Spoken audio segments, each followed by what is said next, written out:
FilmBusters.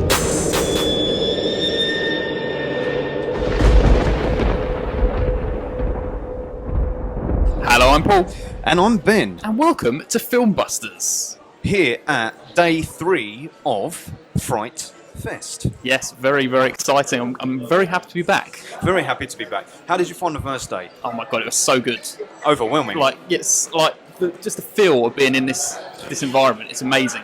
With all the directors and just everyone just like hanging around, just like it feels so chilled out and lovely. If I could see movies like this all the time, I would. I know, it makes it so much better. I know, it really does. And also, what you got is a crowd full of people who actually really want to see the movies. Yeah. So they're not disrespectful. Exactly. Generally, everyone is pretty respectful. Everyone's pretty quiet. There's a few fucking popcorn rustlers. Yes. You always get them. They're always going to be around. Can't get rid of them. Overall, it was a success. I feel like I was a little harsh on scary stories, though. Yeah. I've got good memories of just loving like the creature design. I should raise that, but I'm not going to. I'm sticking to my guns. Yes, you always stick to your guns. Just stick to it, mate. Anyway, we haven't got much time. I'm not changing anything. No, don't change nothing. So we haven't got much time because we've got a packed schedule today, haven't we? Yes. We've got to go straight into Mary, our first film of today. Our first film, directed by Michael Goy, who I believe is going to do a little introduction and maybe a Q&A afterwards. And that'll be lovely. And shall we just get straight into it? Because we're so tight, we can chat to the guys properly later. Yes, let's do it. Let's do it.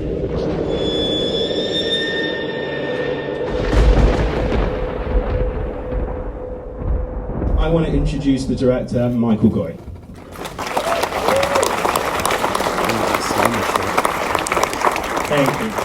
Thank you very much. It's very exciting to be here and to be premiering Mary at the FrightFest. And I was telling Ollie before the other screening that I'm a huge genre fan and collector. I'm the guy who had all the Aurora model kits when I was a kid.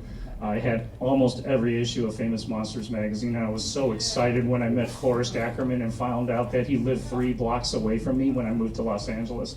So I'd go to the Acker Mansion every weekend. And I have over 18,900 movies in my home video collection, all in boxes. And I love when you get that thick Blu-ray case because you know there's a booklet in it. Those are the things that jazz me. So, in Hollywood, when I'm at a party or an event or something, I'm talking to people, I know I'm in the right place or talking to the right group of people if I say something like, "They're coming to get you, Barbara." And they know what I'm talking about. It's the people who say, "Barbara, who's Barbara?" And it's like, okay, I'm talking to the wrong people. So, genre is important to me, and horror fans are important to me. And I do want to thank Arrow Video and all of these sponsors for sponsoring FrightFest. I do want to thank FrightFest for sponsoring these movies for fans of genre cinema. And especially I want to thank the fans, because as it was proven to me with American Horror Story in 6 years, without the fans, there is no show. Without you, there are no movies. You make it possible for us to do what we do. So I thank you.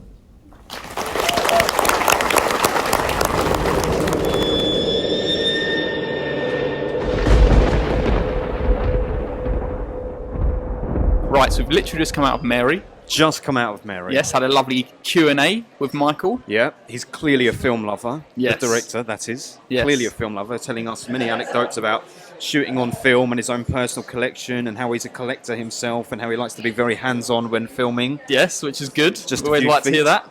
Anyway, enough of that. First thing we got to do is explain the plot. Yes. What is Mary about? Mary is essentially a haunted house film set on the open seas. Very much so. Very small boat instead of a haunted house, and it's about a family who decide to purchase said boat and set off for the future and leave their past behind. Yes, starring Gary Oldman. Emily Mortimer. Yes.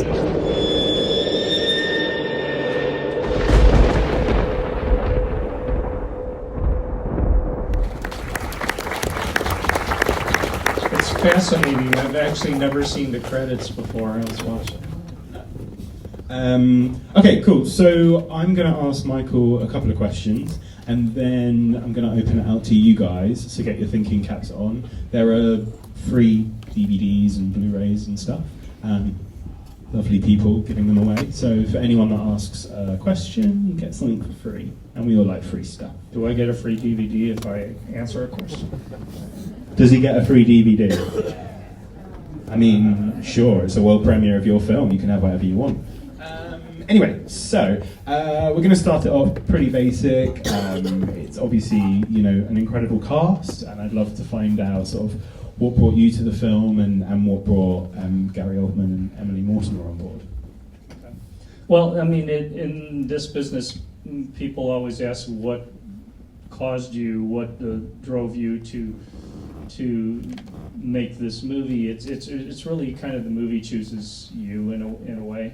It was a movie that I interviewed for, and I told the other audience that my favorite thing in the world is to do job interviews, and if I could get paid just to interview for a job and never have to do the job, I would do it, because it's the only time that job is perfect is during the job interview, and you're not worried about budgets and schedules and bad weather and all that stuff. So I love interviewing for jobs. I loved interviewing for this show. I put together a style reel. I came in with photos of what I thought things would look like and things, and it was a tremendous amount of fun. So, they hired me. When Gary signed on, that's what kind of lit the fire on the movie actually getting done. Gary had a very specific schedule. He had to start filming in 3 weeks. So we had to put together the movie all through prep in basically three weeks and 2 days, I think, of time. And that's finding a ship, opening up a production office, hiring a staff, everything. We shot this in Gulf Shores, Alabama during hurricane season. And it's perfect time to shoot a boat movie on the open waters during hurricane season. So it was a challenging shoot. I'd shot a lot on water, in water, underwater, so I knew what to expect. I think some of the crew people didn't know what to expect, and as evidenced by how much vomit we fed the fish in the shores of Alabama. But the thing that makes it work is certainly the crew, the team of people that you bring with you onto that boat to make a movie like this, and the actors and how game they are and willing they are to just kind of like dive into it. And Gary and Emily, all of them really, but especially Gary and Emily were so gung-ho and so supportive, and they knew what I was up against in trying to get this movie done. And I tell you, the biggest compliment that I will probably ever have in my entire career came on the second day of filming this movie, when Gary came to me at the beginning of the day and said, "You are a director that I have complete and total confidence in, and I will do whatever you tell me to do." And that's huge, coming from somebody like Gary Oldman, whose work I have so respected for so long. We had a chance to talk about so many things, and I will tell you, one of my favorite characters of his is Zorg from The Fifth Element, and I was asking him, how did you come up with Zorg? Because it's such a unique personality. And he said, I crossed a Ross Perot with Daffy Duck, and that became Zorg. And when you watch the movie now with that in mind, it's perfectly Ross Perot crossed with Daffy Duck. I mean, the genius of that man just knows no bounds. So it was just tremendous fun. And you said in the other screen next door that you had a very limited time between Emily coming on board and the film itself starting production. How long was that? It was like 3 or 4 days. 3 or 4 days? Yes, you're a lead actress. That's amazing. Well, we ran into some production prep problems. The ship that the production had bought to be the ship for the movie basically sank on its way to our location. And this was 3 days before we started filming, so we had to find a new boat. And because of the expense of finding a new boat, there was no money left to build most of the sets. So most of the sets had to be shot inside the boat, the boat that we're now renting. So, and if you can imagine, if you can see one of these couches over here, this couch is bigger than one of the rooms that we had shot in 5 scenes in. So it was a challenging thing. Did you never think, oh wow, this boat has just gone down, maybe I shouldn't make the film. Like, you know, maybe it's a bit haunted. No, because that would be the easy way out. I mean, you know, I've always, in my entire career, been the person who likes to be thrown into the middle of the hurricane and figure out how to fight my way out. Yeah.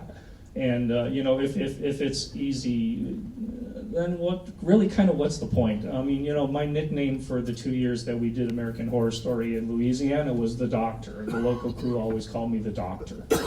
And, you know, one reporter asked, why do they call you the Doctor? And I said, because they call me that because I'm the guy who fixes things. You know, the last thing you do is not shoot. And obviously we wouldn't have a world premiere if you didn't shoot. So you mentioned American Horror Story and some of the other amazing credits that you've got to your name. Have you found that there's a difference between kind of working for television and for film, and how have you found that? There's not really much difference for me working in television or movies. I approach everything kind of the same way. And also, subsequently, because a lot of people ask me, because I did Glee, I was a cinematographer on Glee before I got pulled onto American Horror Story, and they asked me, wow, that must have been really different. And it really isn't. I mean, for me, finding a way to tap into the character's head in a musical dancing sequence is exactly the same as tapping into somebody's head when they're slitting somebody's throat and the blood is pouring out. You know, you're trying to find a way to visually depict the world as the character sees it at that time. So for me, it's kind of the same experience. So, like, I would really like to see a tap dancing musical horror film come from you at some point. Yeah. Absolutely. That'd be awesome. Okay, so I'm going to open it up to you guys. Any questions in the audience? Oh, your hand shot right up. Go on. What dictated the monster design, and how did you try and differentiate it from, you know, other films? Yeah, it really kind of boils down to which monster you're talking about. As with some films, this went through different iterations, and to a degree, very different iterations. And I can't go into too much detail about the differences, but there are things that we shot that were radically different than how the movie ended up. But you know, the design of it, I think a lot of that inspiration came from the writer Anthony Jaswinski, you know, and things that he had in his head, and it certainly came from Carol Lindstrom, the production designer. You know, things like this are truly a collaboration of different people's sensibilities and thoughts. Tucker Tooley, you know, the producer of the movie. But it'd be fun to sometime. I'm hoping that when this gets released on Blu-ray, that some of the supplemental stuff gets on it. You know, it's not to say that any one version of anything is better than the other. It's just different. But there were some fun things. Like at one point, we actually shot the burning and the sinking of the boat. You know, with the entire sailboat on fire, sinking. And the way I did it was I took a 5-foot piece of black cardboard, and we cut out the outline of the ship, and we stapled that to a long board, and then we shot it, you know, in slow motion, set it on fire and shot it sinking into the water. And, you know, it's purely silent movie effects. I mean, because I'm a huge fan of silent movies, and it looked freaking fantastic. I mean, the crew applauded when they were watching the monitors and say, oh my God, that actually worked. You know, we did things like we hand cranked some of the past owners of the boat murdering their families, you know, for the sequence where she's looking through the photos, and we did like 2-second flash cuts of like silent movie footage of those things happening. So those things are fun. You know, hopefully some of that will work into the supplemental stuff. But you know, it is truly a collaboration of different ideas and sensibilities, and you know, in the design of the creature as well. Was there any significance about the place on the map that they were all heading to when they disappeared? Yeah, there was some significance there. You know, at one point it was sort of alluded to, not specifically stated, but alluded to the idea that it was the Bermuda Triangle where they were headed to. But I think some of those direct references were removed, you know, because it was A, deemed unnecessary, and B, it became another Bermuda Triangle kind of thing. But you know, there was a version that made those kind of points much more concretely, and more of it hinged on that, and it was decided later that that's kind of not the direction they wanted to go in. Oh, yeah, up ahead. How important was the design of the boat? Because it's quite small, so it's quite a claustrophobic feel rather than anything that's too big, and you could have long tracking shots, so it felt a lot more tense because there wasn't a lot of that. Yes. Yeah, no, the boat was claustrophobic just by its very nature. I think we ended up with an 88-foot sailboat. And 88 feet may sound like a lot of space, but when you start walking it's not. Especially when you're shooting all the rooms or most of the rooms actually in that boat. I think the claustrophobia of the whole situation was beneficial to what we were trying to do. Shooting on a boat, especially out on the water, is very difficult. I really had to think about where I wanted to move the camera, because it was just so slippery for the crew trying to change a lens, and move a camera from one place to the next was a really daunting task. Originally, we were supposed to have boat-to-boat transfers where we would both be out on the water, and then we transfer the actors to the shooting boat when we're ready to shoot. We would transfer over a wardrobe and stuff like that. Well, quickly, we surmised that was not going to work. When we had 8-foot wave swells and stuff like that, there was no way that the boats would be able to get up next to each other to transfer anything. We would smash each other to bits. So we figured out, okay, we have to actually leave with everybody and everything on the boat at the very beginning of the day at sunrise, and nobody gets off until we get back at the end of the day. And that's how it had to go, just in order to get everything done. We were shut down for one day because of a hurricane, only one day.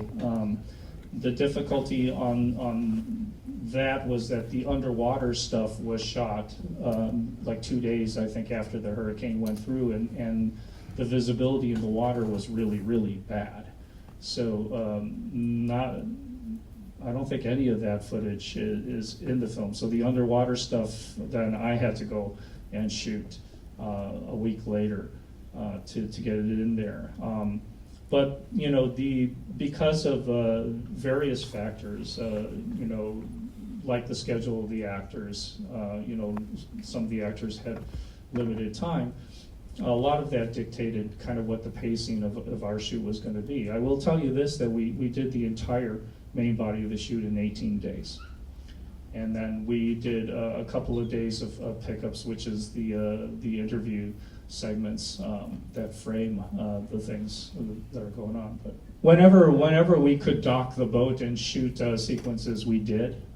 It's just that when you're trying to get the scope of being out on the water, especially shooting in anamorphic format, if you pan a character from here to here, well, there's no way to dock it then, because you would see, that you were docked, number one. Number two, the areas to dock a boat in Gulf Shores, Alabama, were such that there were islands or there were, offshoots of land on the edges and stuff. So it was hard to isolate people.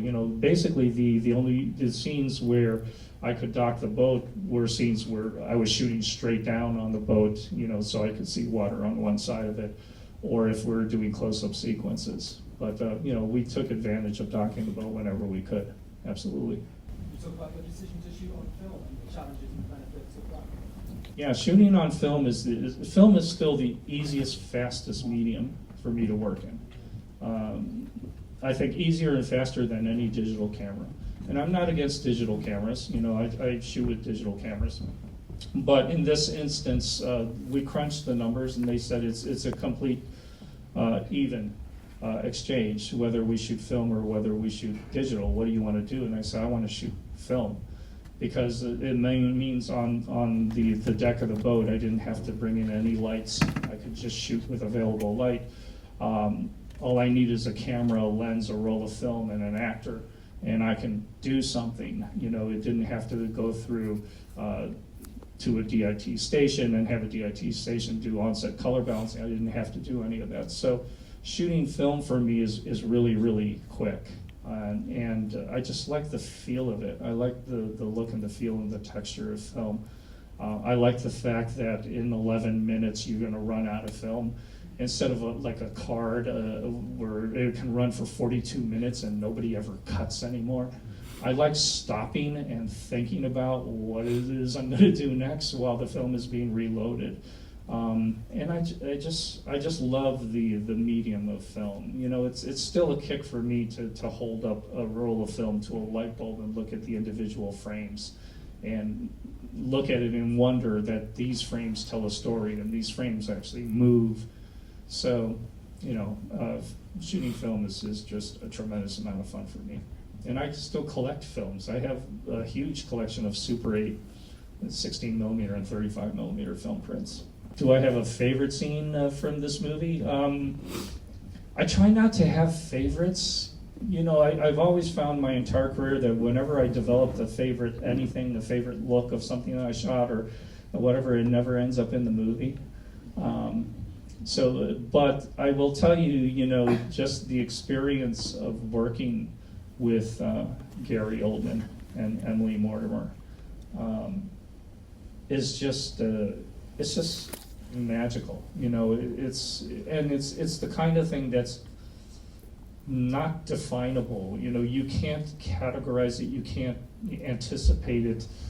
It's this thing that happens when you unleash talented people in front of the camera, and then you just watch them. And you know, and I'm a director and a cinematographer who has never really kind of been married to the idea of sitting in Video Village, watching a television with headphones on and a cappuccino in my hand, sitting in a chair.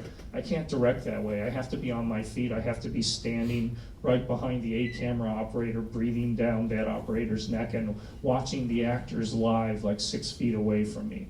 Because that's what gives me the feeling of what the human being is giving me, much more so than watching an electronic image of that human being. So being, you know, 6 feet, or in the case of this movie, because the places were so tight, 3 feet away from Gary and Emily, was just kind of sublime. You know, it was one of those moments in filmmaking where you're just like, yes, you know, I'm making a movie with Gary Oldman and Emily Mortimer. You know, it's just tremendous fun. I think that's a great note to end it on. Thank you, Michael. Can we give him another round of applause? Thank you so much.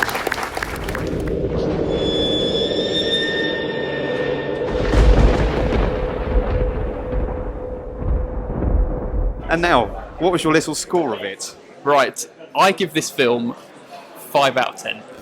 Oh, mate, that's so disappointing. Come on, what did you give it? I give it an 8 out of 10. Really? It's the best film of the festival so far. Okay, I'm really interested to hear why. So, it took the concept of a haunted house film. So I asked a question there, which I think is the reason that this film works so well. In a haunted house film, they're huge. You've got long tracking shots that go nowhere. You've got the option for them to leave at any point, and you've got the option for additional characters to join at any point. Yeah. By setting a haunted house film on a very, very small boat at sea, it means you can't waste time with long tracking bollocks trying to build up tension, which goes nowhere. And you deal with the pressure cooker environment of just a few characters. The actors were very, very good, including the supporting roles. They're all good, they're fine. And for a long while, it could have just played as a family drama. It could have worked as quite a good family drama, and I was invested in it. Yeah, but it would have had to change. The story would have had to change as it went along. But I was really with it. Okay. I wasn't ever truly scared. No, I don't think it was scary at all. There was a certain tension there, but I actually just really, really dug the drama between the characters. I really like the fact that they give a backstory to Emily Mortimer and Gary Oldman beyond just a family hit. Very slight. Yes. Go on, tell me why you... Nothing major. Why you give it such a 5? I feel like this film, we're going back to like a 90s horror. It's so basic. Everything, like, I don't feel like it's a film that's really progressed its horror, other than something that's like really basic, as you say, like haunted house horror. The scares are so obvious. I really didn't like the ghost that was on the ship. It was so like, woman dressed in a white with long black hair. It's like The Ring, pretty much. And I didn't like it. It wasn't scary. The jump scares were obvious.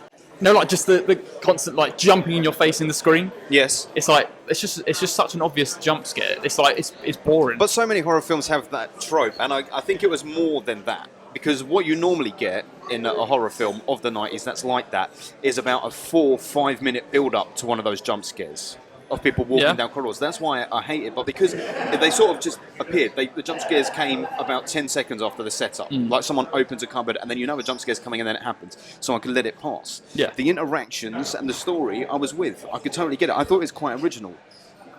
The ghost of this Mary drawing people to the same spot all the time. It's not really original. Well, tell me what had done it before.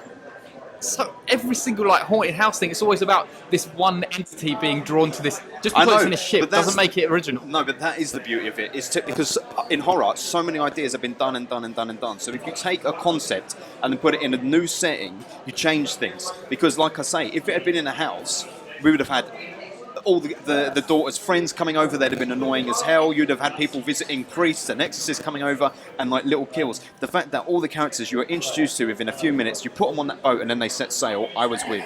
If you get a Snickers bar, to change the wrapper, it's still going to be a Snickers bar.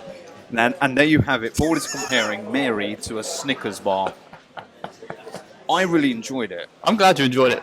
I can totally understand, like, if it's just because I've been overexposed to horror films, and it seemed like any old horror film to me. It didn't have like its own identity. Let me tell you this much. Really generic. Let me tell you this much. You really like the television series that this director did, American Horror Stories. Yeah. When I watched it, I thought exactly what you're saying about this film is exactly what I said about that television series, and that was a haunted house. And from what I saw, that was and you didn't totally get different haunted house. Well, that American Horror Story. We'll have to agree to disagree, because it had a certain creep factor, and it was a bit scary. It wasn't totally scary. I cared about the characters, I cared about the plot, and I was more than happy to buy that and watch that again. I'd be more than happy to watch that again. I'm really happy you enjoyed it.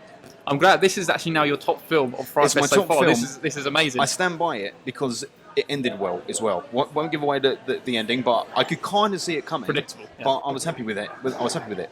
Predictable right from the first scene. You're terrible. We're going to go and find Michael now and apologise to him. Anyway, I think that's all we got time for. Yeah, we better get into the next film. We're watching into our next Mary film. Ghost Killers vs Bloody Mary. Ghost Killers versus Bloody Mary. There's a theme going on. We like the Marys. We like the Marys. All right, so we're into Ghost Killers versus Bloody Mary. It's about to begin in 60 seconds, so let's go. Yeah, we better go. See you later, guys.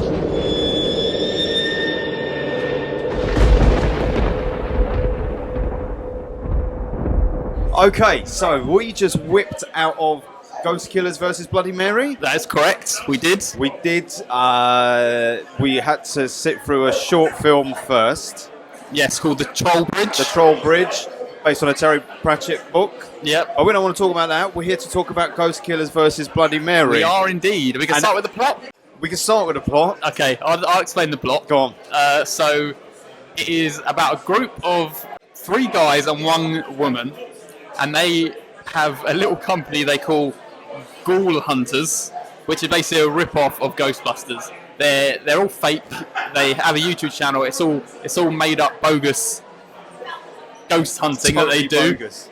And basically, they get involved in a real ghost case, and then the madness unfolds. And that is the story. Ben, do you want to give your rating first? Well, before I give my rating, I want to say that I think I know your rating for this, but actually this is going to be the hardest one to really suss out, because you either hated this. I think you hated this, but I'm giving this a 5 out of 10. I'm giving it a 6 out of 10. Okay, yeah. All right. So it pretty much on the same page. I didn't hate it. It was stupid and it was dumb. But then sometimes there's charm in the dumb. Yes. And that's the good thing I got out of it. Yeah. And I like the it was like gruesome, which was fun. It's definitely the bloodiest film we're going to watch at FrightFest. Yeah. So I took the enjoyment out of the gore and the dumb stuff that happened in it. Do you know what? I hated this film as much as I loved it. That's why I have to give it 5 out of 10. Because there was bits in it which I just thought, this is the worst shit ever. It's like a 12-year-old, 13-year-old boy wrote the jokes. Yeah. But then something wicked came along. Like, there was a point. What was the point in the movie where me and you looked at each other? Something was happening. So I don't even know if it's a spoiler, but someone's head gets cut off and falls into someone's lap. Who's basically doing sexual advances to someone. Bounces in the lap for so long. And then he's like, bouncing in the lap for probably about 10 seconds. He's going, ah! And he's throwing his head in his lap. It was a long time bouncing. It was almost too long. It was too long. That was why it was a little bit funny.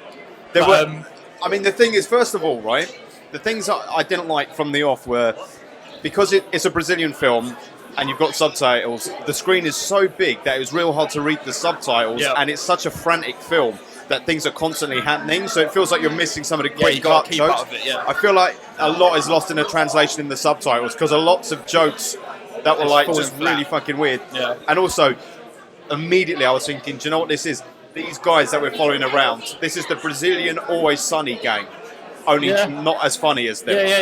Yeah. That's what it was like. And for about half hour, I hated the film so much. I totally agree. I totally agree. And by the end of it, I was like, yeah, it was alright. I had a little bit of fun.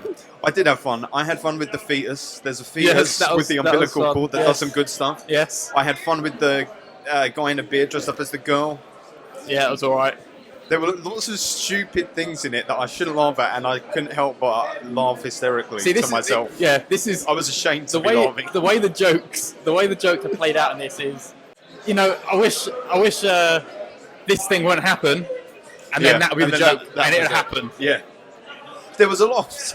It kind of felt like maybe it had started its life in the 90s, because there was all that, in a horror film, this is when, in a horror film, this is when, and it's like, Scream was doing that, this is like 20 years later. It's very self-referential to horror films. I loved the gore. Like, when the gore started coming, I was like, you need to keep throwing gore. Yeah. Because there was a point where I was like, if this was gorier, I could get on board with it, and then it started getting gorier. And I was like, okay, it did get really gory. That's but what it is. I could appreciate that. I couldn't give it higher than a 5. There was a point where I was like, let me give it a 6, but I was like, no, there's too much stupidness in it, man. There's too much in this. Adam would love this. He probably would. Yeah. Adam and all his mates would. 8 out of 10, 9 out of 10. Because it does. I couldn't give it higher than a 6. No. It was like, I didn't like it that much. I was thinking about a 6, but I thought, you know what, 5 is bang in the middle. I think 5 and 6 are bang in the middle. Yeah. I mean, I enjoyed it more than Mary. This was the better Mary film. So there was more going on than Mary. Obviously, it's a whole different kind of film. I think that's why it was stimulating me more. I know, but Mary was a very well crafted, mature horror film, whereas this was a little boy's very sort different. Of film. It was. There was poo coming out of the toilet that got shot, and salted caramel came out of it. It goes to a lot like Evil Dead, like just over the top. That's stupidness. Right. Evil Dead. Yeah, Evil Dead 2. Evil Dead's a good comparison. Yeah. What's another comparison? There's another film that is similar to this, where it's just so over the top nonsense. It's like Brain Dead and stuff like that. Yes. Yeah, you're right. It is. And there were little references to Ghostbusters here and there, but not enough for it to be worth watching if you're a Ghostbusters fan. But I did have fun watching it by the end. Yeah. Even though, basically every time I thought, oh, that was funny, I'm on board with this. A really stupid line would come out, another stupid bit, So, like fart jokes and stuff like that. I can't be dealing with fart jokes. No, in films, totally I hate ridiculous. Fart jokes. What was the point in that? I know, I hate it. Well, there was a point, because it then led to him going for a shit, but it was not. I feel like this is a film that I'll really remember, though, even though it's a low-ranked one. Because of the hyper gore. Yes. That is the stuff that you take from it. Yeah. And it's very memorable, that stuff. I had fun sitting in a cinema watching it. If I was watching it at home by myself, I don't think I'd get as much joy. Wouldn't play as well. Even though there were some people that were laughing so much about it. In the front row, in front of us. There was a group that were really laughing. It's like, were you involved in the film? Because they were having such a good time. We can't say anything more about it. You just have to see this film. And I kind of would recommend people see this film. Yeah, hyper-violence. If you like horror, then you'll get something out of this film. You'll get something out of it. It's very silly, and you should watch it with friends if you can. But it's not. And don't think you're going to get anything serious out of it. You just do not take it seriously. No, and it is offensive because of how It is like written by teenagers. Yep. It feels like it's written by Yep. teenagers. And it's there may have been a Q&A afterwards, but we didn't want to stick around for that shit. There's no sensible questions or answers that can come out of that film. So I feel like that's all we can say on that. Yep, I'm happy with that. I'm glad we saw it though. Yeah, definitely. And on to the next one, I suppose. What is the next one? Extracurricular? Extracurricular. It is, yes. So, I was asking. yes. On to Extracurricular, starring Luke Goss of Oh, yes. Ross fame. Yes, indeed. We've got front row seats. Wow. Front row. Neck hurting time. Oh, yes. And that, if we were front row in that screen we were just in, because that was a big screen. I would not be able to keep Pointless. I'm hoping the screen we're about to go into is not as big as that one. Because that could be a problem. I hope not.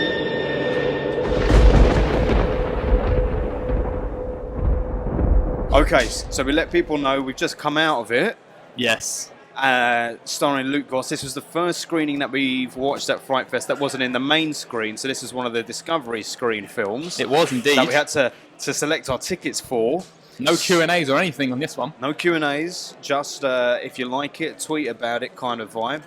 And so, Paul, was it, well, explain the plot kind of. Okay, so the plot is, I don't know what the trailer or what the plot summary divulges about this film, but I guess because this happens in the first 10 minutes, it can't really be a spoiler. Basically, 4 friends go out killing people. And that's pretty much the plot. I can't really say anything other than that. That is what the plot 4 high revolves school around. friends. 4 high school friends, Yes. yes. And Luke Goss is the sheriff. Yes, who gets a credit on the poster, but I wouldn't say that he's really starring. He gets a few scenes. I wouldn't say anyone's starring in this film. So I'm going to go in with my rating. Okay, I'm go on. giving it the lowest score of are the you? FrightFest Are you? weekend. It's 3 out of 10. Okay, I'll give it a 5 out of 10. So that means that you still rate Crawl lower. Yes. You're fucking wrong, mate. You are so wrong. How could you? That is the worst call ever. Listen, I said That. I did say that I feel bad about Crawl, but I can't change my opinion now. This is how it's rolling. Okay. I went into this film, right, and I was really like, oh, this is so shit. This is so shit. Yeah. But it surprised me. I was surprised. By then, I was like, ooh, this is actually. I didn't like it in Crawl, right? You see everything coming. You see it's making stupid decisions. They're doing stupid stuff. You see everything playing out in front of your eyes. You know exactly what's going to happen. With this, I was like, oh, okay, it's taking a little twist now. I didn't really expect that to happen. All right, so without going into spoilers, I don't see where there was a twist. Mm. Some people died that you might not think. No. may have died. That's the twist in the tale, as in like the plot unfolds and this situation's created where Right. it changes the dynamic of what's actually happening. Well, here's why I gave it a 3 out of 10. Yeah, go on. It was straight out of the 90s. Could have been made in the 90s. Yeah, 100%. In a bad way. I've given Not this like film- paying I've given this homage. film a I know 5, by the you- way, I know you you give know. it a 5, I've but you given it felt a I need to 5. defend it. I didn't believe for a second that any of those 4 high school kids could really be killers, because it wasn't like they even attempted to make them they did. believable Yeah. killers. It was just like, let's just get 4 high school kids and just say that they're serial killers now. Literally, it's probably about the last 20 minutes where I was like, actually, this might be a little bit of something, but it would have gone so much lower if I it know didn't what have you that mean. last 20 Towards the end, it minutes. tried to build up towards something, and that probably gave it 3 out of 10 rather than 2 out of 10 for me. But all the way through, I didn't care about the characters. I didn't care whether they lived, whether they died. I didn't care who they were going to kill, whether Luke Goss died, whether he lived, whether he found out that his son was a killer or whatever. I just couldn't wait for it to end. Yep. I just thought, it's so vanilla is the word. It is. It was It- totally vanilla. And it is totally like 90s. I know exactly what you mean. But It's, even the 90s had it better. You know Scream, right? You could Yeah. take Scream, high school killers. They tried to do a bit of that as well, even in Yes. that.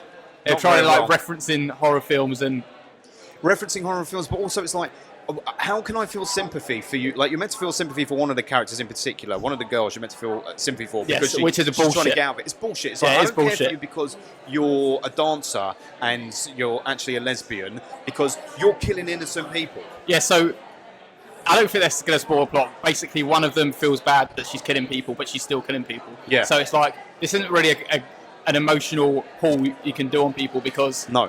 she's a serial killer. She's a serial killer. She's a terrible person. They're all terrible people, but also they're high school kids, and that's why I disliked it even more, because it's like Yeah, you you're don't not like believable children. killers, and you're just high school kids, and I Yeah. hate high school Yeah. kids anyway. So it's like, I hate you.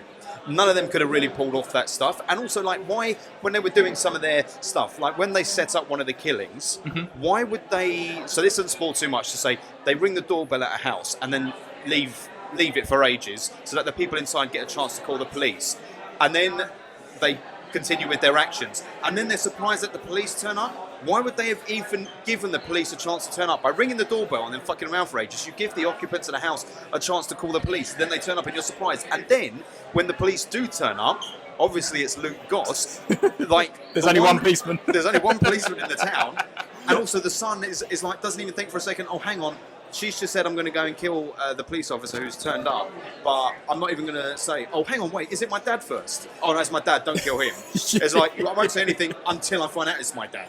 It's like, no. This is an appalling film. It was just boring. It was vanilla. I know, it was like bread. yeah, it was like bread Mate, with no I gave it butter on 5 out of 10. I Yes. totally understand. It's a bad film. 5 out of 10 is a bad film I for feel me. so bad for Crawl that you've given Crawl the lowest. I feel so bad. That's terrible. Should I bring it up? Huh? Should I bring we it can't. up? We must I'll leave stick it with there. our low I'll leave views. it there. I'm I remember keeping that scary alligator stories spinning down. around. It's still bad. Well, look, I don't want to even say too much more about Extracurricular because I just found it so bland.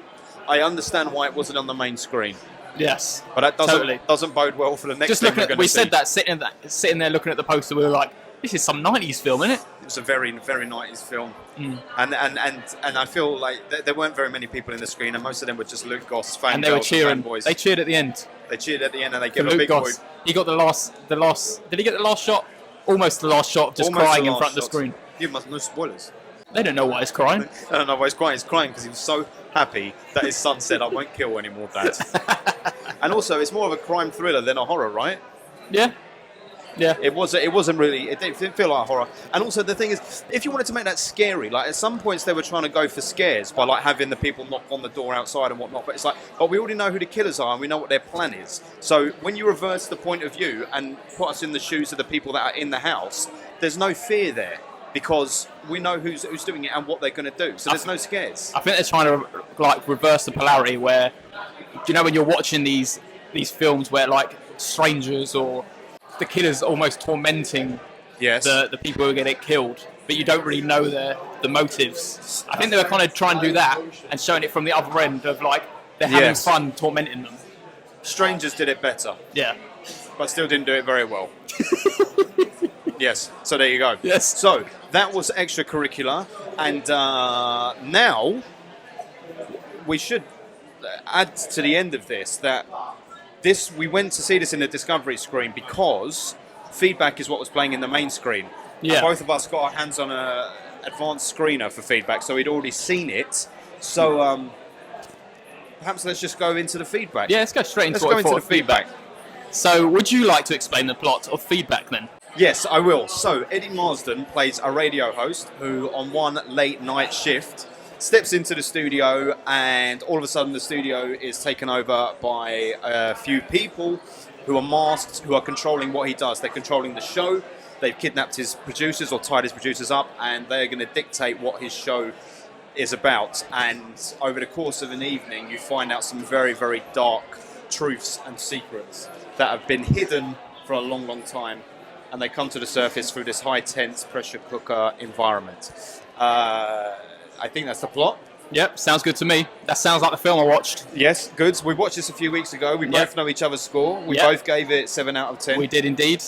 So what were your thoughts on it? I thought it was really good. So yeah, the tension building was really great. I like the fact how they tried to touch on the whole thing that's happening in Hollywood at the moment about covering up all these scandals, the Me Too kind of movement. Yes. Turning that into like kind of horror film. Yes. And more of a realistic way of putting it. How I'm not actually that's going to spoil it. I can't go near No, that. don't say the spoiler. I can't go near that Don't go part. near the spoiler. But yeah, I mean, like it was very topical. It was also topical for the UK because like loads of like radio DJs and TV hosts are getting caught up in these sorts of scandals, and it's interesting how your perception of what's happening shifts as the movie goes on a little bit, because you're judging different characters at different times for different reasons based on what you think you know. Yeah.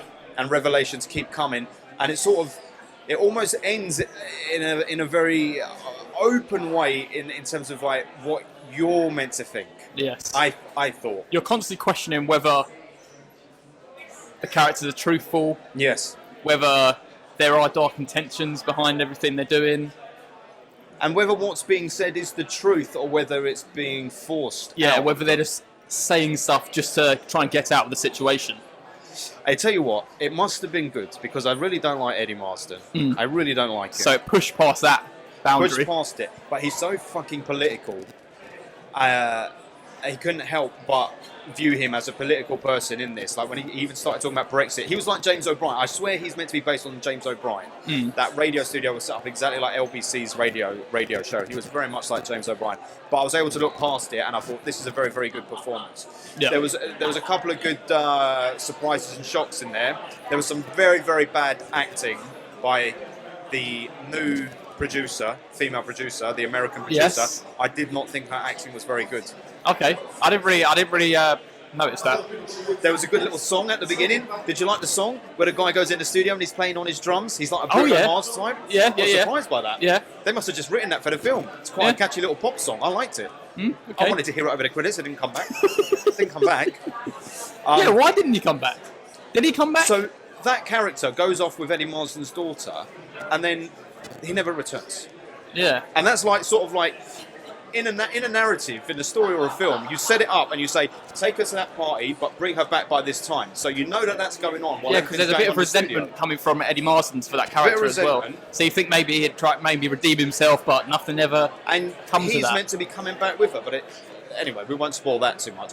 But it's a very good one. It's a surprise. It's a sleeper hit of this festival, I think. I think this could be one of the unsung heroes of the festival. Yeah. We've both said at the moment it's in our top 3 of the festival so far. Yes. It's my third favourite. I'll go Mary, Come to Daddy, Feedback so far. And I'll go Come to Daddy, Feedback, Scary Stories to Tell in the Dark. Yes. Very silly. Very silly. There's not can't too much believe more I to gave say Crawl that about low. it. I know, and I can't believe I gave Scary Stories. We were both wrong on that front. Very, very It was wrong. the first night we were very hyped up. If you take we were the trying best to give scores, the bad rating straight away. I know. If you take the best scores from that day, it would have been Come to Daddy 8 from you. Yes. Scary Stories to Tell in the Dark 7 from you, and Crawl 6 from me. So you technically got an 8-7-6 opening day, and today's best scores have been 8.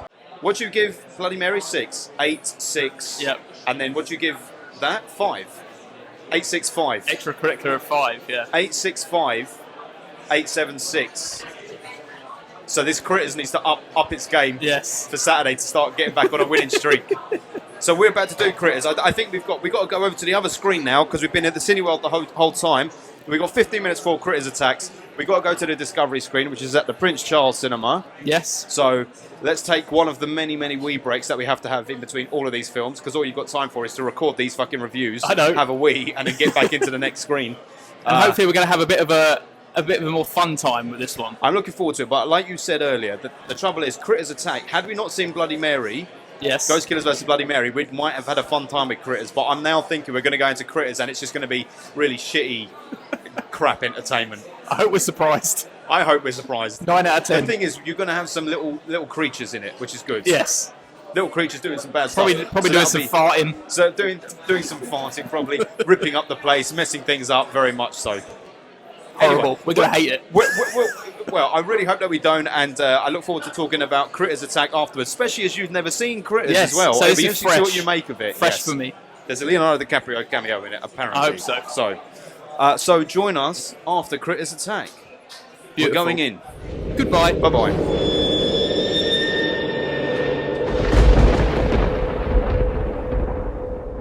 Right, so we just got out of Critters Attack. Yes, our very indeed. first film at the Prince Charles Cinema. Very nice. Close to the screen, but it wasn't too bad. Front row again, boy. Yeah, wasn't bad. We got the free T-shirt. Yeah, we did. Our first freebie. Critters T-shirt. Critters Attack T-shirt. We were lovely. hoping to get a T-shirt, and we got a T-shirt for free. We were just saying we're going to purchase a T-shirt, And then we got given the T-shirt. So now it's a 10 out of 10. It's quite cool because it looks like an old 80s VHS box as well. So it's a nice little touch. Yep. But with Critters Attack on it. Anyway, our smallest screen, even smaller than the previous screen, we were in for Extracurricular. It was. Everyone was hyped in that screen, though. Seemed. Everyone was hyped. Did the size of the screen reflect the quality of the film? That remains to be seen. But first, will you please give us a plot synopsis, Paul? Okay, from the guy who's never watched a Critters film before. This film is about some aliens called Critters who crash landed on Earth in a little spaceship. They multiplied and then they started attacking people because their name's Critters and they attack. And they attack. And attack they did.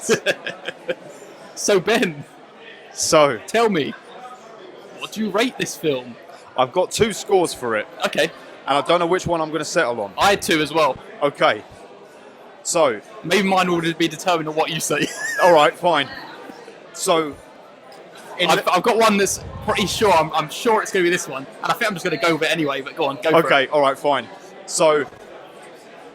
My gut says it's a 6 out of 10 film, but in the spirit of FrightFest. Okay. In the spirit of FrightFest. Yes. I'm going to upgrade that to a 7 out of 10 because I had a lot of fun watching that film from beginning to end. It could have been really shit, but actually, I enjoyed the hell out of it. Very nice. I give it a 6 out of 10. That was going to be my... Oh, that's very good. Yeah, I was going to give it a 6. That was my one I was sure I was going to give, and I'm just going to give it a 6. What were you thinking of? You said you had 2 as well. It wasn't going to go higher than a 6. I was thinking, was it worse? But no, I was thinking, no, it was quite fun. I enjoyed myself. Yes. It surpassed what we thought it was going to be. So it definitely did, because let me just clarify this. It is a 6 out of 10 film. Yeah. So out of all the other 7s that we've seen here, it's the bottom. It's just the spirit of FrightFest. While I was sat there, I was thinking, this is kind of what FrightFest is about. Yeah, it's a few films like this. That's why it gets an upgrade. But I enjoyed it. When you say enjoyed it from start to finish, when I started watching it, I was like, oh, I'm not sure. This might be a bit silly. Might be a bit stupid. And it was a bit silly and stupid, but the enjoyment came, and I was like, okay, you know what? This is a bit fun. It's fine. You got to go with it. It's exactly that. It's at that point where you realise that it's a silly film, which it most certainly is. Yep. And you say, I either go with this or I turn against it, and I instantly will dislike everything about this film. Yeah. There's a point in it where a certain character plays the bagpipes, and you either go, well, that's fucking annoying, and you hate the rest of the film, or you go, all right, it's that kind of film. Yeah, 100%. And I shall be going with this. Yes. As it was introduced by Jamie someone from Total Film magazine, one of the key things he said that seems to get the whole crowd on board was that the director used nothing but practical effects. No CGI. You can 100% tell. Yeah, it feels like an old-fashioned film with the way that the critters are portrayed. Absolutely. This is what I was going to say, right? If Critters had never existed before, and this film came out now and had created those aliens for this film, you'd go, oh, that was a really cool 80s throwback film. Yeah. A really well done 80s throwback probably, film. Yeah. And it's only because we've seen the Critters before that it's sort of... It's like they're just playing on the old thing Critters always been. But they handled it nicely. They didn't go too stupid with it. They didn't have like really annoying kids. Like when the kids were introduced, I was like, they're all going to be annoying as fuck. They actually weren't. Yeah. One that was the jock. It went more like, I'm going to the Gremlins now. Yeah. It went halfway between Gremlins 1 and 2. Number 2 was too far. Yes. But number 1 wasn't. It was like a bit more serious. You're right. And it was like bang in the middle of those 2. You're right. It's the best comparison for the Critters films is definitely the Gremlin films. And this one, it had silliness in it, but the silliness was fun. There was a few laughs to be had. The shame of it is that it could have gone further with some of the gore. Like when it got introduced, he said there's some really gnarly kills in there. I was like, oh, I'm ready for it. Yeah. And it's like the Critters were on people, chomping them to bits, but it could have gone harder. But they were just on a leg and there was a bit of fake blood underneath. It wasn't really like they were actually ripping skin apart. No, we needed to see some more gore there. Because for all the practical effects they did on the Critters, they didn't do a good job on the gore with them. No. Like seeing some of the gore that we saw in Ghost Killers. I keep forgetting the name of that fucking film. Ghost Killers versus Bloody Mary. Bloody Booby. And in that film, the gore in that, if they had taken a little of the gore from that and managed to transfer it over to Critters, that would have been a big win. I mean, the gore with the Critters themselves when they were like being killed was perfect. Great. Again, it was. Why didn't they go further? You know, when Chef comes out with his stainless Yeah, steel knives, he should have that was the sliced best them. moment. It was. Best moment of the whole film. And why didn't they milk that? Because Yeah. it would have cost too much. Yeah. They only had enough budget to slice one of the critters in half. when he was sliced in half, I was like, "Fucking yeah, let's knife them up." I just And wanted then to like, do some like spinning with his knives and. I know. But no. And it was never scary at any point. No. But it isn't meant to be. No, It definitely definitely not. isn't meant to be. Definitely not. And the critters are like a one attack type animal. They just can bite and growl, and that's Yes. all they're going to do. So when they're far enough away, you know you've got time to either kick them or boot them. Yeah. Which I guess is why they focus more on them being killed themselves. That's where the gore came from. Yeah. And that was where the fun came from. And what they got right was they did keep showing the critters from quite early on. Because if they'd held the critters back, everyone knows what the critters look like by now. Yeah. So if they'd held the critters back till halfway through, people would have been bored. So you had to bring the critters in early. A little bit like Crawl, we knew it was an alligator film, so it's good to bring the alligator in early, but then that didn't work to its benefit. No. Crawl wasn't silly, and if Crawl had a bit more silliness to it, maybe it would have worked well. Yeah, see that was the downfall of Crawl. Yes. I was having to think. And because these two films are actually comparable, I think, because they're both the creature films that we've seen and here. it's creature kills and then creatures get killed. That's the pretty much the plot. But Crawl, as you say, it was too serious. When the characters do stupid things, because it's serious, you expect it to be realistic. Yeah. And when it's not realistic, you think this is stupid. Now this isn't right. This is just dumb. Where if suddenly a critter's playing bagpipes, it's like, oh, that's funny. Yeah, I'll go with that. Yeah. Critters playing the bagpipes. I like the critters having a laugh about things as well. Yeah. Do a little chuckle about things. It's fine. I liked it when Uncle, whatever his name is, pushed the siren in the car and the one critter started vibrating on the mailbox. Why was he standing on the mailbox? I don't know. I thought it was cool seeing him like just standing there. It was. And there was a nice little joke about 1986, which I'm guessing is when the first Critters movie came out, because they say, you want to play cards, what is this, 1986? Yeah. One trend that a couple of trends that I've noticed, because having been here over 2 days and seeing so many films in such a short amount of time, a couple of common trends are people make reference to YouTube /podcast /internet personalities in like 3 or 4 of the films we've seen. Yeah. There's always a fucking family story that gets played out amidst the drama that the characters are going through. They love that. And I've forgotten what the other thing was. What was your point? Yes, my point is mute irrelevant. What was nice to see was 2 female characters at the end of this film. Do you think it was significant? There was the 2 female characters that stood there with the gun taking on the men, and it was a significant moment. A significant plot within the critters themselves as well. Yes. Yes. Did you think that was a reference to Hillary Clinton? Not getting in, but Trump getting in, because there's a moment. Nobody's going to be listening to this thinking, "Oh, don't spoil critters." We're not going to tell you what happens, but there's a moment where a character says, I thought you were evil, but you're a peaceful leader," about a female critter. And I feel like it's a very shit attempt at a political commentary by going, "Oh, Hillary Clinton actually isn't so bad. We shouldn't believe what the evil stuff." That's why I got an extra point from you. For that reason. That's exactly it. But I had fun with it. At no point did I think, "Oh, come on, man." I kept thinking, no, you're maintaining a good level of silly fun. Yeah. I agree with that. At no point was I like, this is stupid. As I was going into it, I was thinking, oh, this could be stupid. Yes. But I didn't think this is stupid. No. I was just like, it's fun. I'm glad that the playfulness of it wasn't like soured by Ghost Killers versus Bloody Mary. Yes. The silliness of it didn't get it wasn't like, because we saw that, it undid the silliness of this. We could appreciate the silliness of this too. Yeah. And I rated them both the same. Very good. Very good. So that was fine. I like that. That's great. That was great. Critters Attack, wonderful. And I will wear my t-shirt with pride. Yeah, same. I'll wear it to next year's FrightFest. Good idea. Is that a deal? If we come to next year's FrightFest, yes, we wear our Critters Attack opening t-shirts on opening night. Yes. And if people stop to speak to us, like so many people have at this year's FrightFest, we'll say, yes, we were there last year. And where the fuck were you? It's a plan. Yeah. All right, very good. So, we also have another film to talk about because we were given the opportunity to pre-watch Happy Face, which is a film that's in the next slot that we could have watched. What time is it now? It's like 8:30 or something. I can just see that people have pulled out of the main screen. I can't even remember what the main... I think people have just pulled out of the drone. Fuck, we missed out. The drone. Looking at the faces of some of the people that were coming out of there, they didn't look like they were impressed. A drone that kills right people, choice. that is... Critters was definitely better than that. But then some people will now be going over to the Prince Charles to check out Happy Face, Yes. which we've already seen. So, I mean, this is our spoiler-free review, just in case there's people around us at the moment as well who are waiting to Exactly, go into we don't it. want to spoil anything for anyone. A couple of people got our tickets for this now because we both obviously had tickets for today, but we got the screener through very last minute, so we gave away our tickets to a couple of people. Hope they enjoyed it. Yes. Hope they are about to enjoy it.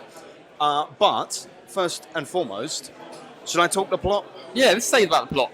So the plot of this film is being marketed here as the one film that isn't a horror film at FrightFest, and I guess the reason behind its inclusion is because the horror is more the people's reactions in the film to the main characters. So it's essentially about a support group of disfigured individuals in America, facially disfigured individuals in America, and one young boy whose mother is dying of cancer who goes to the group and pretends to be disfigured himself by like binding his face up and whatnot. And over the course of the film, these disfigured people who are played by actually disfigured people in real life learn to sort of come to terms with their own self-consciousness and self-belief based on what this boy brings to the group. So, I want you to tell me your score first. Okay. On Happy Face. My score did fluctuate up and down As did mine. while I was watching this. But thinking about it, I've had time to think about it, Yep. and I am going to settle on a 6. Good. I'm settling on a 6. Yeah. The fact of the matter is, this film, I really wanted there to be like a real impact behind this film. Yeah, me too. Because the matter of fact, this film is about pushing those boundaries of making these people feel comfortable in their own skin. Yep. And from what I found coming out of this film, it was you need someone good looking to help you get past that boundary, because every situation these people were put in, it was like, oh, I'll help you through this situation because I'm a good looking guy and I can be like, oh look, I'm your boyfriend, or oh look, don't talk to people like this, and then it shocks them and go, oh, okay, maybe I shouldn't treat these people like this. That's true. Yeah, that's true. I didn't think of it in that way. It's true because a lot of the social situations, it's him that then goes, "Hey, what the fuck are you talking about my girlfriend like that for?" and whatnot. But the reason that he gets the points for me is because of the actual use of people who are facially disfigured. Yeah. And bring it and getting them to just essentially play themselves, I suppose, in many ways. 100%. Maybe not their backstories. That was interesting to me. The main kid's story, I was not interested in. No, didn't care. And he's what drove it along. Yeah, I came out, when I was watching this film, I actually cared for the disfigured people. Yes. They made me feel like empathy for them, and I wanted them to like be able to walk down the street and be happy at everyone's. Yes. But yeah, the main story, the main plot, which is about this guy who's joins this group who's not actually disfigured. Yeah. I didn't really care. No, I know, and also I didn't fully get his motivation, even though I understand that his mother was dying of cancer. I still didn't understand his motivation for joining that group. Yeah, I didn't. I guess there was something meant to be seen between like kids his age who were playing like that Dungeons and Dragons shit and acting really childish. Yeah, it was like he's going through something really serious at home, and they're still being childish. So he needs to go somewhere where people have suffered through some shit, like he has, like he sees he himself is suffering through. But it just didn't work for me. Man. And this whole integrating Dungeons and Dragons into the that was silly. Yeah, I didn't really care. I was like, didn't care. Why? I for a second I was like, oh, maybe this is kind of working, like integrating with these characters. I know. And like, then I was like, but no, it's not. I like it didn't play off in any way. There's some weird moments as well in it, man. Like towards the end, like there's a revelation towards the end. There is and there isn't. This was the problem. Something happens towards the end of the film where one of the characters from the group goes to his house, the young boy's house, and learns something, and then tells the group, this is actually what's been going on. And I was like, hang on, what did I miss? And I had to go back and rewatch like one or two scenes of the boy's backstory, and even then I was like, I don't get what the problem is here. Yeah. And then something happens on the back of that, which is like, I still don't get this. Yeah. I do not understand why this is happening now, and what then happens after that happens. Yeah. I totally agree. The ending scene is like, why do I care about this one? Out of all of the things you could have chosen to focus on at the end of this film, you're picking this scene to end the film on. Yeah. I'm not interested in that. I don't care about how he feels. No. Because it's the crux of the story is about the disfigured individuals. Yes. And not his selfish emotions. What I liked about the disfigured people was, at first it's like, feel sorry for them. Yep. But then it's like, but actually, just because they're disfigured doesn't mean they haven't actually been assholes for other reasons. Yep. Like the black guy, the guy who wasn't born with the disfigurement, Yep. when he goes to his girlfriend's home. Yep. And she's like, no, this is why that happened. What my favourite moment actually was when the old guy, who Yes. you really like, Yes. suddenly gets challenged about himself. Yes. And it's like, oh shit, I did not see that coming. And it's And weird the way they play that vague. bit as well. I know. It's very vague. It is vague. And everyone seems okay with it in the end. Yes, they do. And I don't get why. And she's like, okay, I trust you because what? Because he goes, oh, please don't. It's like, Yes. okay, because you seem remorseful about, I don't know, that was a weird situation. He got no comeuppance.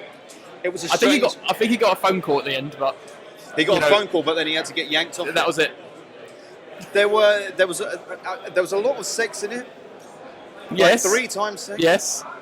I must admit to being grossed out, not by the disfigured people, but Yes. by some of the more graphic scenes involving his mum when she was suffering from Oh, cancer. yes, I'm yes. sure that's very They didn't real and sway very from brutal, that. but Yeah. that was a little hard to stomach. Yes. Like literally, I was eating Oh, okay. when I saw a particular scene of his mother, and it put me off my food. Yeah. And I feel like I could watch most things and eat and not worry about it. I know. It is quite a hard one to watch. Yes. They don't shy away from showing the graphic nature of what your body does when No. you are ill. No. And so that was interesting, but I mean, I admire the film. I admire it. I wanted it like to it be, I wanted it to matter, Yes. but it didn't have any kind of impact. I didn't think, No. yes, I'm so glad these characters are like And happy now. imagine that, take the plot and take away the fact that they're disfigured out of it. Let's say they were all recovering alcoholics and it was an Alcoholics Anonymous group. There's no film. No. There is nothing interesting in the film. What it reminded me of is a film that I saw right at the beginning of the year called Felt, which is it's kind of a horror film in that kind of way, about a girl who puts on man suits with like a willy and stuff. It's Okay. very strange, very fucking strange, but it's really, really good. And it's what this film could have been if it kind of pushed itself a little bit more. Okay, I'll look out I must for that say, people are very interested in our recording at the moment. Yes. It's taken a while, but I think people are finally clocking that we are recording a We podcast stand here at we stand in FrightFest. the same place every time we record. Every time. Up on a balcony, so we're like high up above everyone. Yes. So it looks like we're the kings of We're very important. FrightFest. This is true. Very important. Now, what is any final comments you've got to say about this? About Happy Face? Yes, anything? Where would you rank it amongst your other 6s? So my other 6s, Because you've got which are Ghost Killers and Crawl, right? no. Oh, Crawl's a 4 for you. Oh man. Yeah, where do No, you rank it? I put Critters, Ghost Killers, a yes. 6. I would put this at the bottom of them both. I would say that would probably be fair if I had given Ghost Killers a 6, but as Ghost Killers was also too silly to be a 6, it remains a 5. But yeah, Critters would be above this for me. So would Crawl. Crawl and Critters. Yep. But Critters is a 7 anyway. So we're going into the next film. So now we're in a situation where it's about 8:30, and we're trying to decide whether or not to go in and see a film called Method in the Madness. And this is a film directed by Jason Mewes. And Is it directed? Oh yeah, yeah. it is, yeah. And Paul is very much a fan of this gentleman, even though I can't stand the cunt. Well, I give Jay and Silent Bob Strike Back 10 out of 10. Awful film. It's probably the only Kevin Smith film that I actually care about. They're the worst people. You love Dogma. It's fine. You like it. You like it. Don't give me that. It's fine. You tweeted him. Is I wanted to know the reason. Yes, because anyone who's watched Dogma, I believe that it's when you look at Dogma backwards, it's AM God, which is Alanis Morissette God, which is very significant in that film. But Kevin Smith never messed with me back. maybe one day you'll get to ask him. Why don't you ask this ridiculous individual who's come to FrightFest? He's dressed in a Las Vegas t-shirt and a cowboy hat. He looks like he's on all types of cocaine. Apparently featuring in this Jason Mewes film. Yes. And we're in a situation where we're deciding where we want to go and do it. I know Paul wants to see it. I'm not so keen, and we'll decide in the next 20 minutes. So we'll either see you or we won't. we'll either see you or we won't. But we have nothing but love for you all.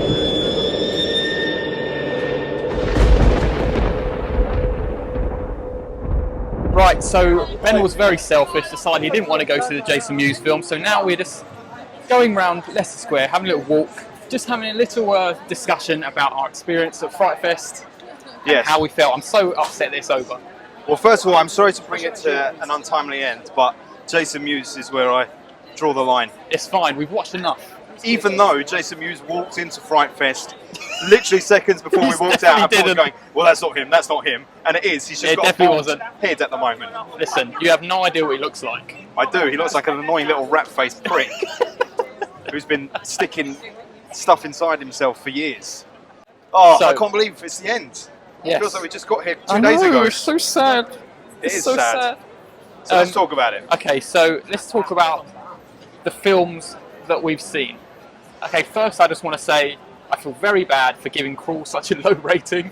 After seeing all the other films, I might have jumped the gun, but I'm not going to change my rating. And remind you gave a 4 for Crawl. I gave a 4 for Crawl. Well, I also gave Scary Stories to Tell in the Dark a 4, and I regret that. That's a bit harsh. In fairness, that should probably have been a 6 based on the other films we've seen after that. Yes. Because like, you have to that's the thing. It's kind of like we're reviewing as we go. Yes. But then when you see a film afterwards that you like but for different reasons, but know that it's not better than one you gave a lower score, yes, you have to kind of recalibrate. I know. And that is my one regret, but I'm not going to change it.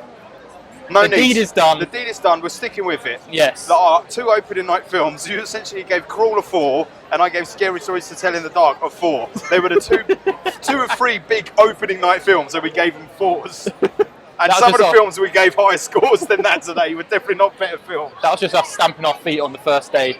All right, what do you think? To make a statement. What do you think you overcooked? What did you give too high a score? What should you really have given a lower score? I don't think I did.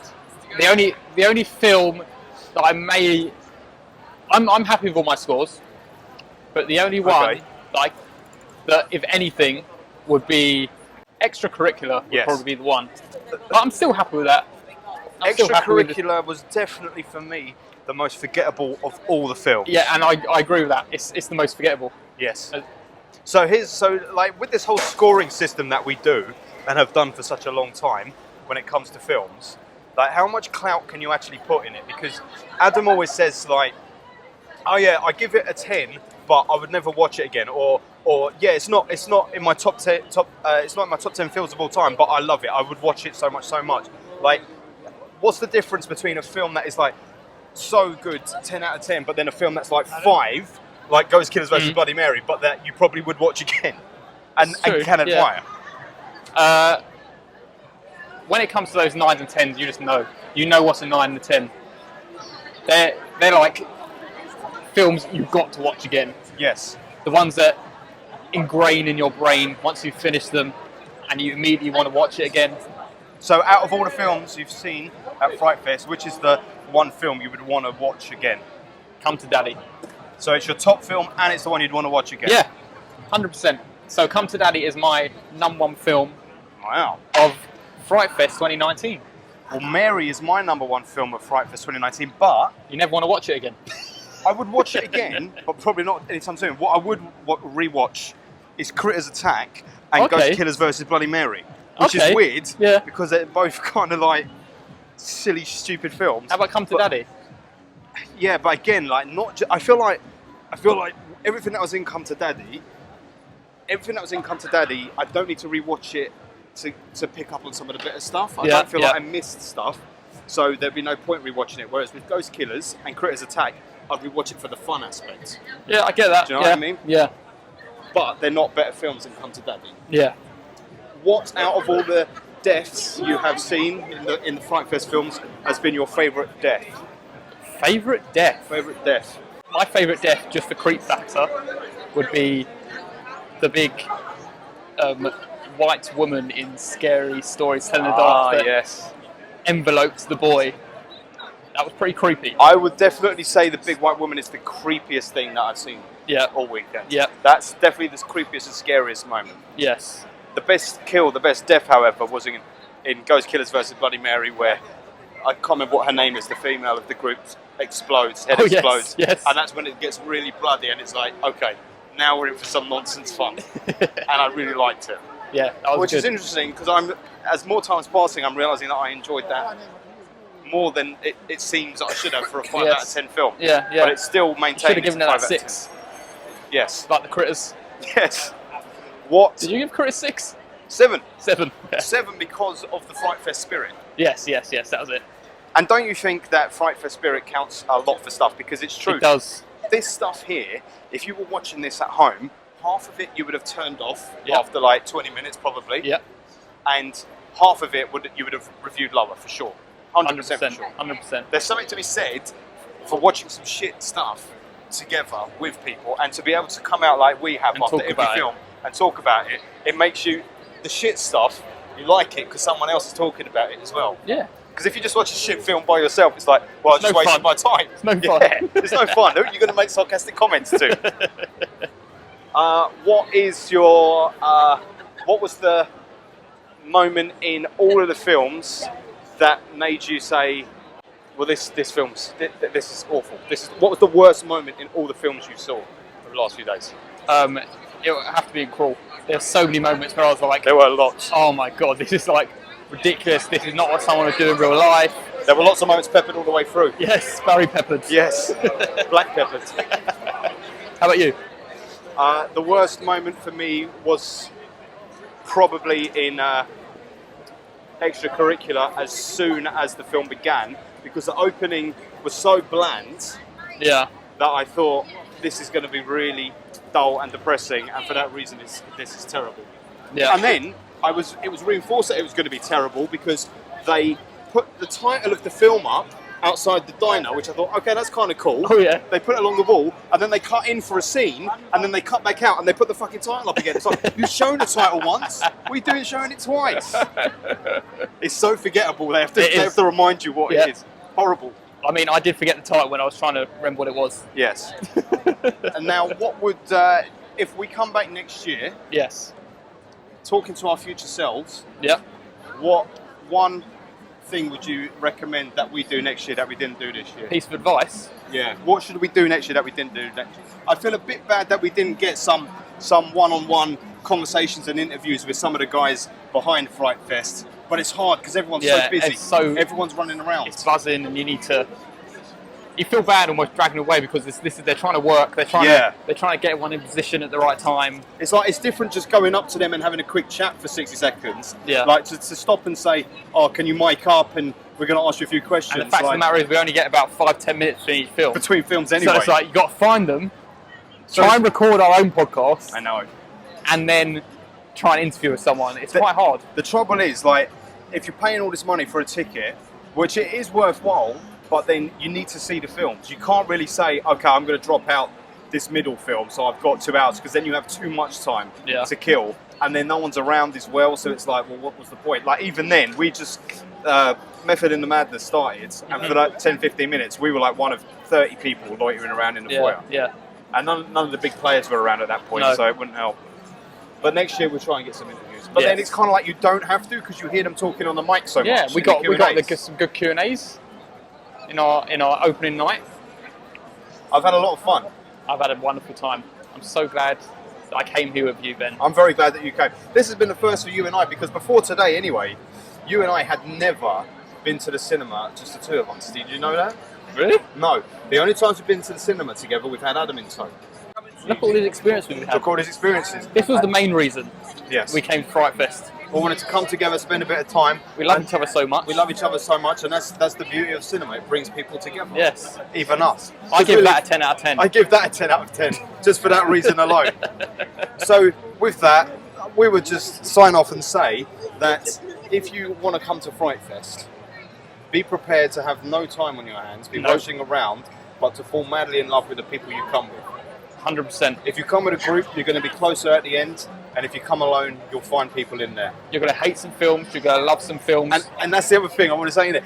It's nice to see so many films like this, because even the films that were shit, it's all part of the colour. Yeah. I like that we saw Extracurricular, even though it was dull as fuck. Yeah, 100%. I like that some things annoyed me. There was nothing that I was like, oh, I wish I didn't see that. No, exactly. It was all the experience, and we just got 2 days of it. Yeah. 1.5 really, because Thursday was like an evening, and now 1 full day. These motherfuckers had a full day yesterday, and they've got 2 more full days after this. Too much. Let's see. Maybe we set a challenge for ourselves 1 year, but not next year. Next year we'll come back and do this again. Yes. Maybe we'll go for the whole hop. We'll see what's showing. But we might have withdrawals. We might want to do the whole lot. it's true. One thing we're definitely going to do is return for the October Halloween FrightFest night. Yes. Whatever film that may be. Yes, definitely. As we're bathed in the glow of the red then, like blood. By the way, if you picked up a sticker in there, give us a shout out in the comments. If you're listening and you picked up a sticker, we want to hear from you. Yes, we sneakily placed them on the desk. And Yes. if you found one, then you're very lucky. A little Easter egg from FrightFest. From FlightBusters. From FlightFest. FlightFest. Yes, all planes. You just go and sit on different planes. As soon as you land, you get on another plane and fly to somewhere else. FlightFest. As the woman outside City World tells us, we're all going to hell for being in FrightFest. We now walk away from it. Blasphemous. Blasphemous. Right, you guys. That has been FrightFest. We're signing out. Signing out. I hope you've enjoyed listening. It's been a pleasure mingling with the freaks and the weirdos, of which we are part of it, because that's what FrightFest is all about. Yes. Peace And out. don't blame it on the sunshine or the boogie. Blame us on the moonlight. Blame it on the moonlight.